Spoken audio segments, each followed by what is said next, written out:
Hello students, I am coming back with taking the subject of a GFMI with the topic of ADR, GDR and IDR. So in the previous video I will introduce to all of you about of ADR and GDR. Now we start about of discussion. So international capital market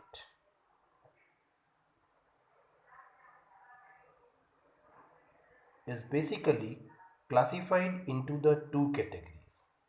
The first one is the international bond market and international equity market. So the international bond market is also divided into the two categories. First is the euro bond and second is the foreign bond. And international equity market is also categorized into the following categories just like a GDR, ADR and IDR. So what is the meaning of a ADR? So I will deliver the information about of ADR. ADR is a dollar denominated negotiable certificate. ADR is a dollar denominated negotiable certificate. It represents our non-US companies publicly traded equity.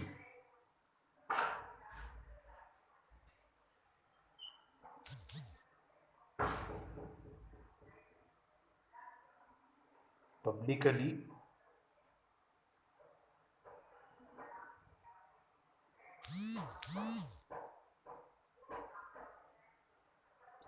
Okay, so ADR is a dollar denominated negotiable certificate. It represents a non-US companies publicly traded equity. It was devised in the late 1920s to help Americans invest in overseas securities and to assets non-US companies wishing to have their stock traded in the American markets. Means ADR were introduced as a result of the complexities involved in buying shares in foreign countries and the difficulties associated with trading at different prices and currency values. Clear? So this is the concept of a ADR. So the process to issue ADR and GDR. So the process is to be issuing company, share certificate, so domestic custodian bank like as SBI, and confirmation is to be foreign depository, then issue of depository receipt means GDR and ADR holders by the Bank of America. Then the payment is to be done for a clearing agency like as Euroclear. This is a concept of a payment. Then what are the advantages of ADR and GDR? So there are following advantages of a ADR GDR. The first one is can be listed on any of the overseas stock exchange. Second is freely transferable by non-resident. Third, they can be redeemed by ODB. The ODB should request DCB to get the corresponding underlying share released in favor of non-resident of investors.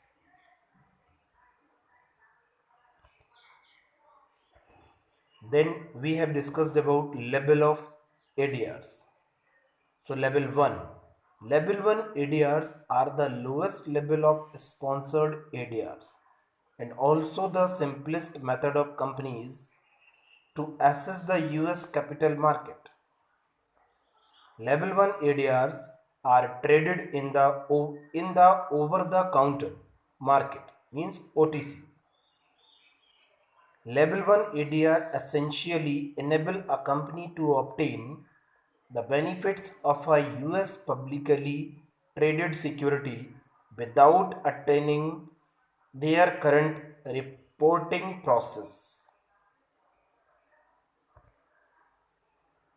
Then we have discussed about level second, ADRs.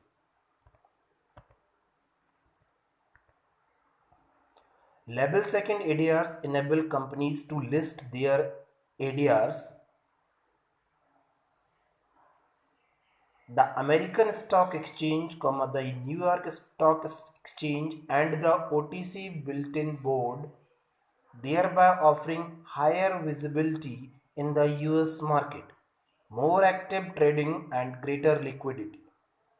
Level second ADRs requires full registration with the Securities and Exchange Commissions. Companies must also meet the requirement of the appropriate stock exchange. Clear? Level second ADR require a Form 20F and Form F6 to be filled with the SEC, as well as meeting the listing requirements and filling a listing application with the designated stock exchange. Upon F6 effectiveness and approval of the listing application, the ADR being trading. Then after we have discussed about level third ADRs. Level third ADRs enable companies.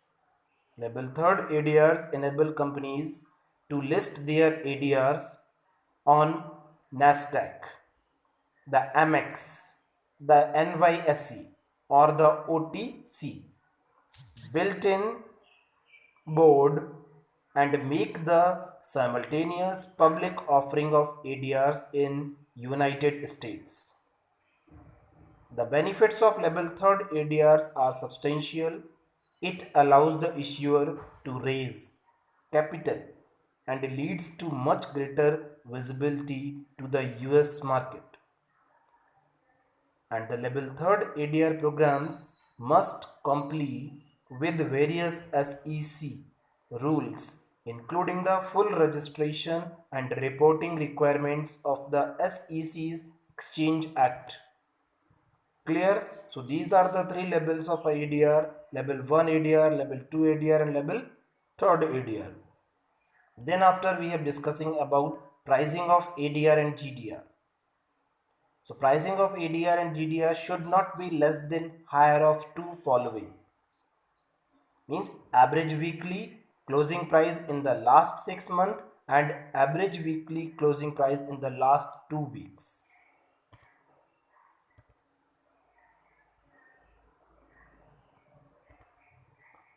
Then we have discussed about of GDR, Global Depository Receipt. So what is the meaning of a GDR? So after completing the topic of a ADR, we have discussed the concept of a GDR. So I think all of you clearly understand the concept of a ADR means American Depository Receipt.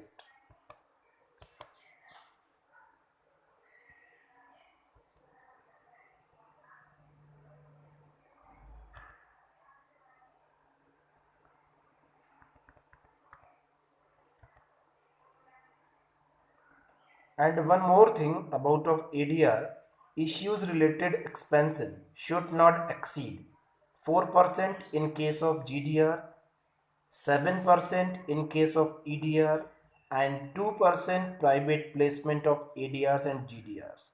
Means there are no end use restrictions on GDR, ADR issue proceeds except for an express ban on investment in real estate and stock markets. Clear? So these are the basic concept of a ADR. So after finishing the concept of a ADR, we have starting the concept of a GDR.